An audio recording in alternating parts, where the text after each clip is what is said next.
Hello, and welcome back to another What's for Dinner. This week I am sharing 3 delicious recipes with you guys, one that won't break the bank, the most amazing beef tip recipe ever, and a delicious Instant Pot pasta.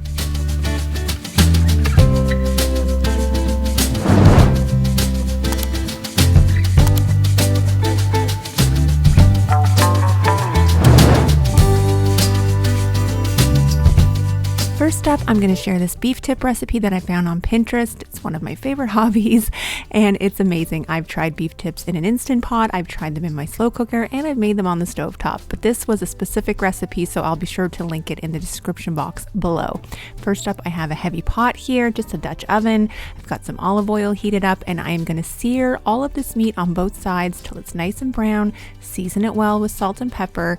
And the whole idea behind browning your meat like this in your pan, one is to get flavor onto your meat, and 2 is to get those brown bits at the bottom of the pot that really help to flavor all of your other elements. So go ahead and brown this up and then set it aside.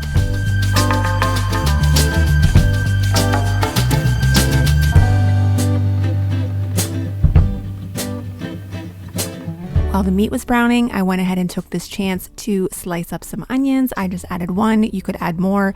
In retrospect, I think I wished I would have added more onions, and I probably would have left them a little bit chunkier than the thin slices that I did.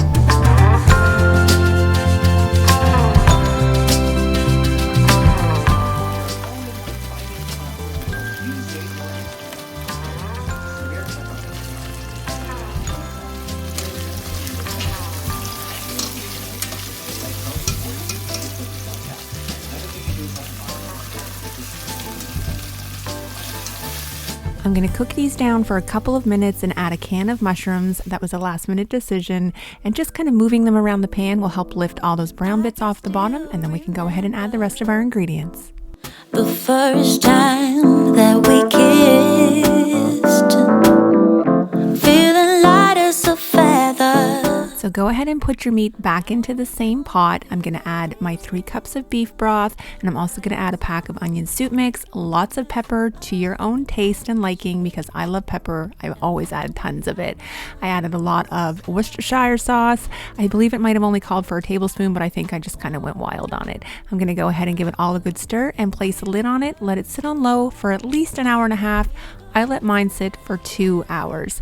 Once the 2 hours is up, you're going to go ahead and make a cornstarch slurry. This is about a 1/3 cup of water to about 2 tablespoons of cornstarch. If you want it thicker, I would do maybe a 1/4 cup of water to 2 tablespoons, and you can gauge it from there. I liked mine a little bit thinner, so you're just going to pour it in and give it a stir. Wanna forget, no, and I don't wanna do what's wrong. Yeah. If you don't see your desired thickness reached within a minute or 2, go ahead and add a thicker cornstarch slurry, but you play around with it, you kind of get used to it and you know what to expect. I made some rice in my Ninja Foodie. I will go ahead and link my Ninja Foodie video down below to show you how I make it. It always turns out perfect. And then I'm just going to spoon this amazing mixture over the rice. This was so good. It would have been great over mashed potatoes or egg noodles. So, so good.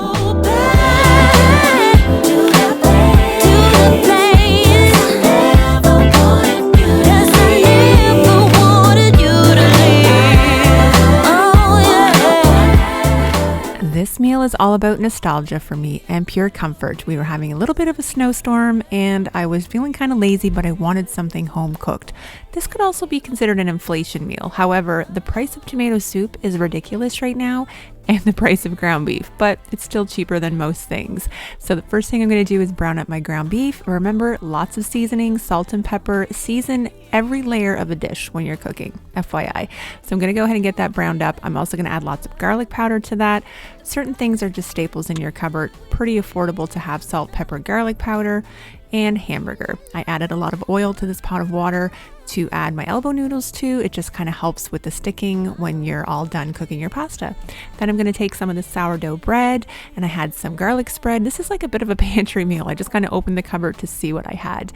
And I'm going to go ahead and toast that up with some cheese in my air fryer. I just do this at 400 for 4 minutes, 6 minutes if you want it a little more toasty.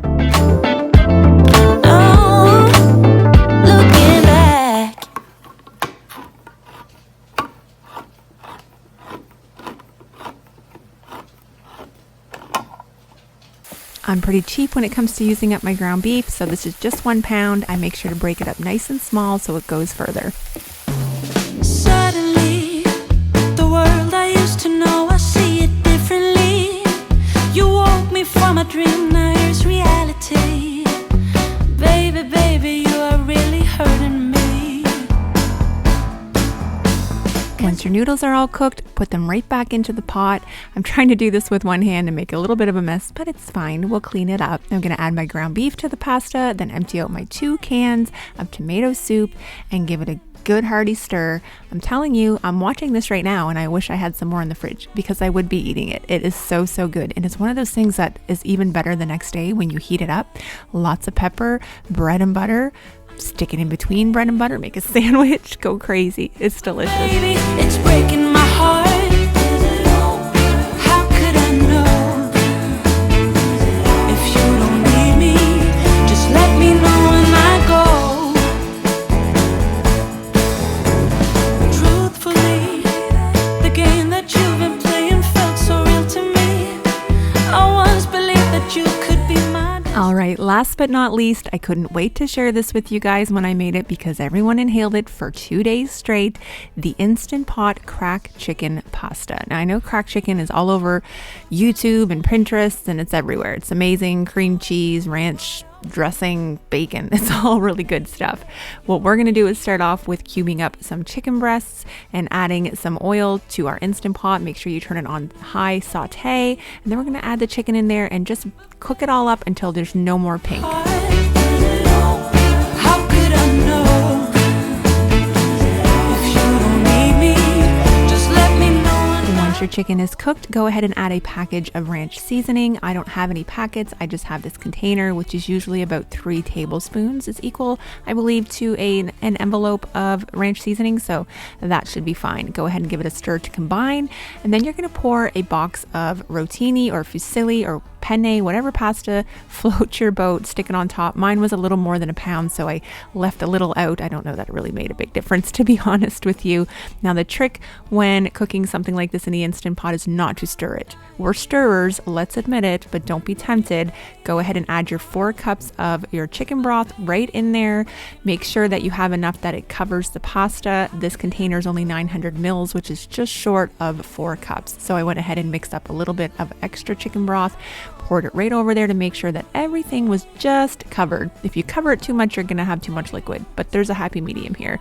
Go ahead and put the lid on, and we're going to pressure cook this for 4 minutes with an instant or a quick release. Just let me know when I go. Here I am just prepping everything that's going to go into the Instant Pot once that is done cooking. I had 8 slices of bacon. Actually, I only had 5. You should add more. I think it would have been better. And I'm just chopping it up. I have my 8 ounces of cream cheese and my 1 cup of shredded Tex-Mex or cheddar if you have that. Once you take everything off, take your time to stir in the cream cheese and the cheese. Make sure it's really melted. I kind of push it up on the side. I actually ended up turning it on saute to kind of keep the heat going, and that really helped. And then you're going to add your bacon and your 4 cups of spinach, mix it all together and serve it up. Come on, this is incredible. You, when I'm with you.